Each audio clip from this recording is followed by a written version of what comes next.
Hey everybody, it's Adam Tracy, and wanted to talk about NFTs as securities. And it's relevant because in the US at least, there's this debate about this NFT Act and how to, in my opinion, artificially classify NFTs. But I don't really think you need the legislation because it's already there, right? And it all goes back to the much maligned and outdated Howey Test, which is investment, expectation of profit, common enterprise, controlled by a third party. And so collectibles, which in terms of pure NFTs, let's call them that, can best be defined as a collectible, which would be like art, memorabilia, sports cards, anything. And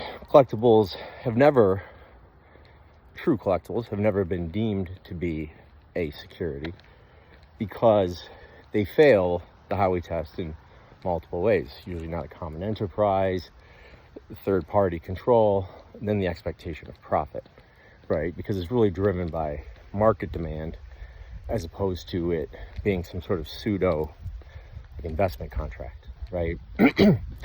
So now NFTs come along.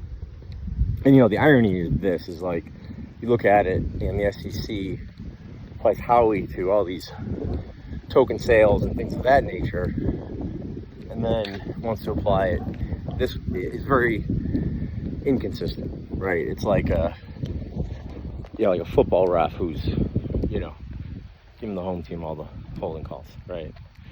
And the reality is this, and this is where the problem is, there's increased enforcement actions against NFTs, issuers of NFTs rather. Just selling an NFT, right, that has no utility, like no use case or no associated rights, right? It's just merely a piece of digital art, if you will. And that digital art is scarce and holds value. You fall right into that sort of collectible definition, right? Because there is really no common enterprise, third-party control, or expectation of profit, right? You're just merely buying. As the market demands, you may realize a profit at some point if you wish to sell. So going back, you see all these NFT projects which have taken the next step, and they basically said, well, our NFT is a gateway to something else, right? It's just like a faux utility token which carries certain rights.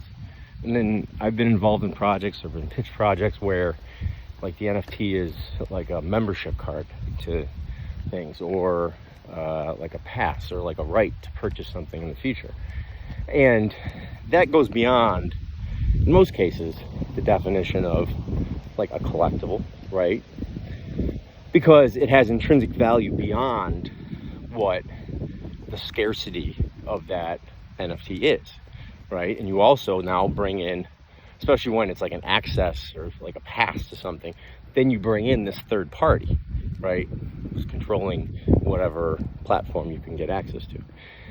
So, and you fall into that same trap that all the ICOs did in the early days, because in most cases, right, irrespective of whether or not you can make a pure use case for that NFT, which, would involve not owning or like a piece of an enterprise, or earn like some right of distribution or profit from the enterprise, anything like that, like akin to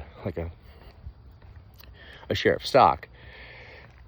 Well, and I've talked about this a million times before, the issue with these early or late 18, 19 ICOs was the fact that they were selling the token, right, to build a platform.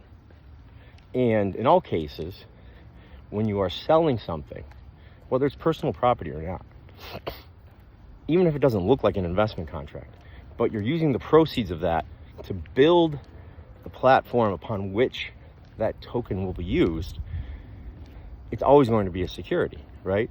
Irrespective of whether you meet the 4 tenets of the Howey Test, you're always going to fail.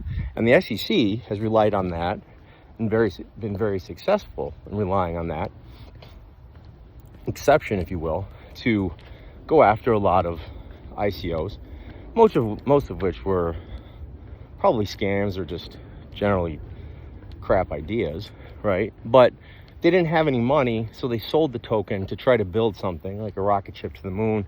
And whether they did or not, it doesn't matter, but in doing so, that sale becomes an offering of securities. And if you fail to comply with the tenets of a private offering of securities, like Regulation D, dealing with only accredited investors, so on and so forth, then you've violated the Securities Act.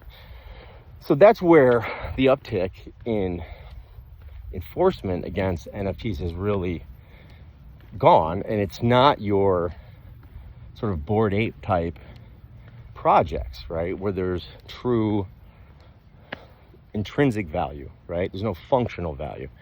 And so this NFT Act, I think, is redundant, right? And I think those who have, to their peril, gotten letters or subpoenas from the SEC based on their NFT, well, they can look to the nature of that NFT.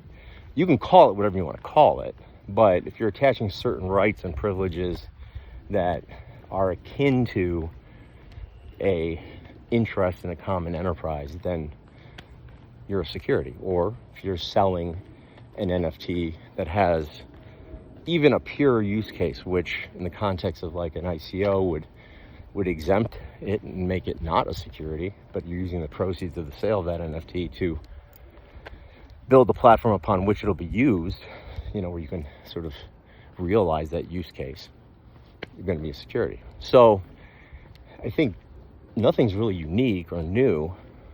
It doesn't really even necessitate the NFT Act, but I guess it's better to codify something than nothing.